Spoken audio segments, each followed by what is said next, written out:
Back in 2003, a collection of unmarked VHS tapes was discovered in the flooded basement of the abandoned Blackwater Parish Community Center, just outside a forgotten town in rural Louisiana. The building had been scheduled for demolition, but the discovery of these tapes put a halt to everything. They were handed over to local authorities, who, after a brief and unsettling review, classified them and locked them away.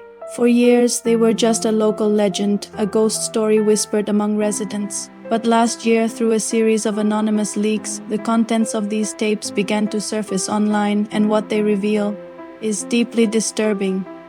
The tapes appear to be a video log kept by the parish's last known pastor, Father Michael, in the summer of 1994. The first few tapes are mundane, almost boring. Father Michael documents community events, a bake sale, a children's summer camp, a town meeting about a new water pump. His demeanor is calm, friendly, even a bit paternal.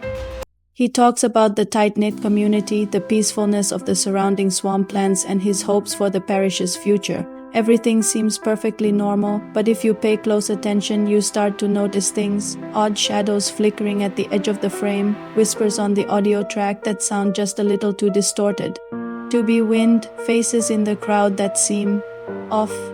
It's around the fourth tape that the tone shifts dramatically. Father Michael's friendly sermons are replaced by frantic, late-night recordings from his office. He looks exhausted, his eyes wide with fear. He talks about a sickness spreading through the town, not a physical illness, but something else.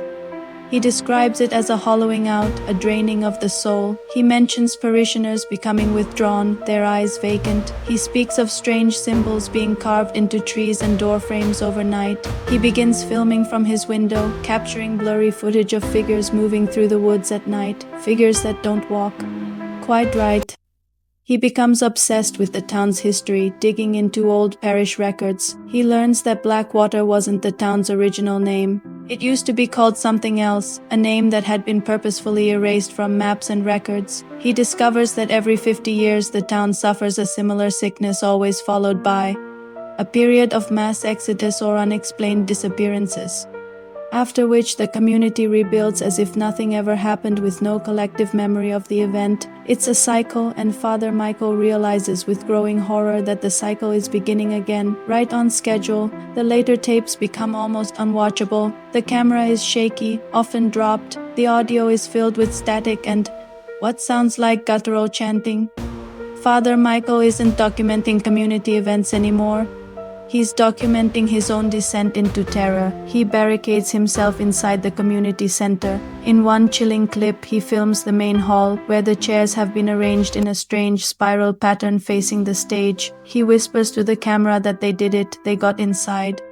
He says they don't want the bake sale anymore. They want something else, something older. The final tape is just 6 minutes long. The camera is set up in his office, pointing at the door. It's dark, and the only light comes from a small desk lamp. For the first 5 minutes, nothing happens. You just hear the sound of Father Michael's ragged breathing and the distant rhythmic chanting from outside.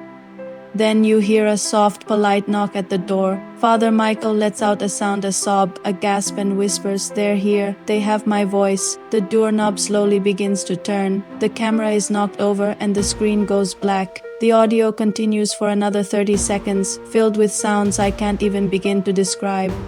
Then silence. After the tapes were found, investigators confirmed the community center was empty. Father Michael and the entire population of Blackwater Parish, around 150 people, were gone. No one knows what happened to them or what was on the other side of that door. Thanks for watching.